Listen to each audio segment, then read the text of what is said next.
This is the Ridstar Q20 Electric Bike, a 20-inch fat tire moped-style e-bike with a chunky aluminum frame, long padded saddle, and a stance that looks ready for sand, snow, and rough city streets. The version I've been riding is the 1500-watt, 48-volt, 20-hour model in the Q20 family. It looks aggressive and purposeful, and when I roll it around, the weight feels substantial.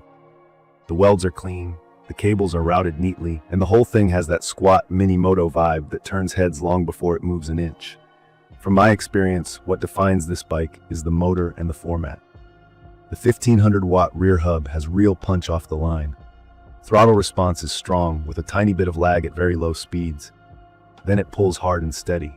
On flat roads, I've seen an indicated 31 to 32 miles per hour with me at about 190 pounds and a backpack. It climbs hills better than I expected for a single motor setup. Long grades that slow down regular bikes are easy work on the Q20 if I stay on the throttle. The 48-volt 20-amp-hour battery is removable and locks in place with a key. That size is a sweet spot for me. I ride mostly on throttle with a mixed pace, and I've been getting around 28 to 35 miles per charge. Taking it easier yields more. Pedal assist is there, but the seating and pedal position are more scooter-like, so I don't pedal much beyond getting started or limping home with a low battery. Charging with the included charger has taken me roughly 6 to 7 hours from near empty to full. The system is UL 2849 certified, which in my opinion matters for electrical safety and peace of mind. Key features that stood out in daily use are the fat 20x4 tires, the basic LCD display in the center, the headlight and taillight, and the phone holder with a USB port. The phone mount works, but it uses a thumb screw clamp that's slow to adjust. Once set, it's fine for smooth roads, and I tighten it more for bumps. The screen shows speed, battery level, and trip info clearly enough in bright sun. The dual suspension and dual disc brakes make it feel like a small moped more than a bicycle, and the 7-speed trigger shifter is handy for low-speed pedaling or easing load on the motor. The ride quality depends a lot on expectations. The suspension takes the edge off cracks and potholes, but it's on the firm, springy side and doesn't have the refined damping you get on higher-end shocks.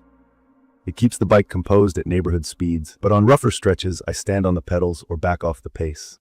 The big tires give stability and float on loose stuff, which I love on gravel connectors and sandy patches by the river. The stock tires feel soft, so I run higher pressure on the street to avoid pinch flats and dropped a bit of sealant in the tubes. That small change helped a lot with slow leaks. Brakes arrived a little out of alignment, which is normal on mail-order bikes. I had to center the calipers and bed the pads. After that, stopping power is good for city riding. On my first high-speed stop, I felt a light front shudder, which went away after I tightened the headset and rechecked the rotor alignment. Since then, braking has been predictable. I'll probably swap to higher friction pads later because this thing carries speed easily. The ergonomics are pure moped. The saddle height is fixed, and the pedals sit forward, so it's not a bike you spin efficiently like a traditional commuter. I'm 5'11", and I'm comfortable sitting upright with elbows slightly bent. Shorter riders around 5'4" may find it tall at stops, and taller riders will still be fine because the reach is relaxed.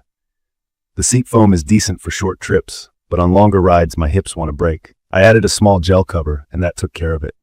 If you're buying this to pedal long distances, you'll probably be disappointed. If you're buying it to throttle around like a compact e-moto, the fit and feel makes sense.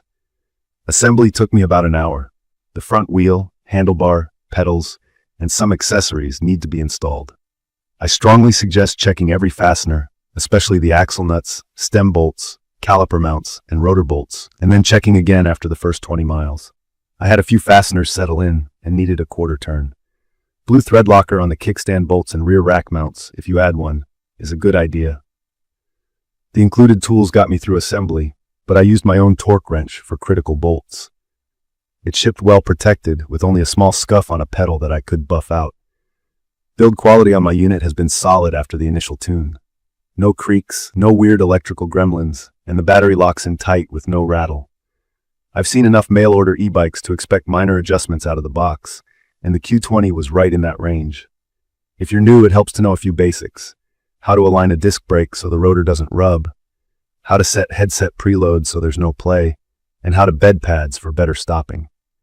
If that sounds stressful, many local bike shops will do a safety assembly for a reasonable fee, which is money well spent. It's perfect for short to medium daily rides, quick errands, campus commuting, and mixed surface exploring, where you want confidence over cracks, gravel, and curb cuts. The 330-pound max load is generous, so heavier riders or folks carrying a backpack and groceries won't stress it. The weight of the bike itself is real. Lifting it into a car trunk is a workout. I roll it up a small ramp if I need to transport it, and I store it ground level. From my experience, the weakest links out of the box are the stock tires and the basic suspension feel on very rough surfaces. Addressing tire pressure, adding sealant, and staying on top of spoke tension and brake alignment made a big difference in day-to-day reliability. The strongest parts are the motor's punch, the planted handling from the fat tires, and the overall stability at 25 to 30 miles per hour. The electronics have been consistent, and the throttle control is smooth once you get used to it. In my opinion, the Q20 is a value-first moped-style e-bike that trades pedal efficiency for power and presence. If you want a classic bicycle feel with long-distance pedaling, this isn't it. If you want a compact electric ride that looks tough, hits 30 miles per hour, and can handle beat-up streets, it nails that brief. I'd recommend this for riders who like to tinker a little, don't mind checking bolts and brake alignment, and want a powerful, fun, all-terrain ride without spending motorcycle money.